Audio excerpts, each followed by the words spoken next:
Hey, so in this video I will show you how to unapply a credit memo from an invoice. So I created that credit memo ahead of this recording. I will click edit. Once I'm in it, if I go down, you can see here in items, the first tab, I can click on apply. Then you can see where the credit memo is applied. So you can see at the moment it's applied 823 out of 863. So you can see the total, which means there's an unapplied of 40, 863 minus 40, 823.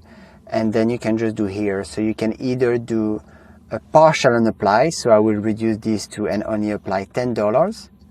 So you see here the total applied, unapplied will change.